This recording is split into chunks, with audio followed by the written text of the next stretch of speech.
Hark the herald angels sing, glory to the newborn King.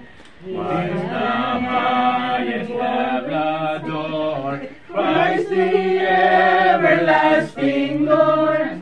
Drink in time, behold him come, offspring of a virgin's womb. Veiled in flesh, the Godhead see, hailing perfect deity. Lives the man with men to dwell, Jesus our Emmanuel. Hark the herald angels sing, glory to the newborn King. Hail the heaven! Hail the heaven, Prince of Peace. Hail the Son of Righteousness. Light and life to all he brings, risen and healing in his wings. Mighty lays his glory by, more than man no more may die.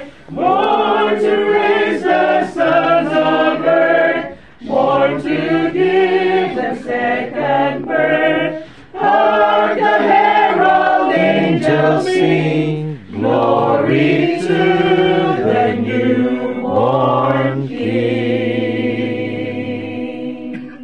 Na napanganak ang Panginoon sa Kristo. But prior to the birth of the Lord Jesus Christ, there are two more amazing Bible stories na nangyari dito sa lugar nito. And first of all, it's all about a love story. Sino yung mga singles dyan? Taas ang kamay. Video natin yan, ipamay na natin yan. Alright. So what is that? Okay. So the reason why I brought you here and showed you yung open field dyan, because that is the field of Boaz. And the Bible described him as a man of great stature, wealthy. In Tagalog, or sa yung language na ginagamit natin, ay tall, hindi sinabing dark, white siguro, tall, white, handsome, and wealthy pa mga kapatid. Now, what happened here in the book of Ruth, mga kapatid, according to the biblical narratives, there's a family who are living here in Bethlehem. It's Naomi and Ahimelech, and they have two sons, si Malon and Chilion. Now, the Bible says nagkaroon ng famine in the land of Israel, in the land of Canaan. So this family, they sold all their possessions dito sa Bethlehem. And from here, they traveled going to the land of Moab. So Moab, if you're going to go back in Genesis account, so relative pa nila yan kasi si Moab, the anak siya ni Lot, the nephew of Abraham. So they already widow. Yeah? Widow na siya. Ngayon, kumbaga sa gamit, second-hand item na siya. Pero anong nangyari? Minahal siya ng buong-buo ni Boaz. Minahal siya ng tudo, walang pagtangi, buong-buo, 100% mga kapatid. Why? Boaz never saw yung situation niya as a widow. Boaz knew that you are a virtuous woman. All the people in Bethlehem knew that you are a virtuous woman, a good woman, a woman of value. And that's the main thing mga kapatid. So pero kung dalaga ka pa, it's better you preserve that thing mga kapatid. Save that until the day of your marriage. So kaya sinasabi ko to, hindi ko naman sinasabi na, sabi pala ni Pastor, hindi mahalaga yung virginity. Bakit nakalubat ko yan? Ito ako, yala! Yala! Come on, baby!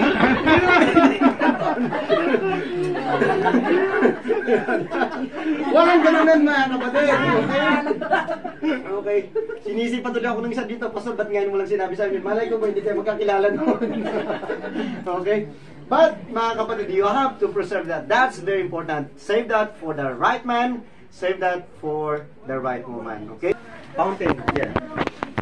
Okay, sabay-sabay tayo, ha? So, Pastor, nabasa mo yan na Rahab and Salmon bigat Boaz. Nasa ano yun sila. Kaya nga, napaka-import natin ng mga names nito sa ano. Parang hindi kita sa gusto mo yung sa likod. Okay. Oo. Yan mo pa mo. Pam kami naman. Parang umay lang nila. Maganda din dito, Pam, oh. Kamaya. Ay, excuse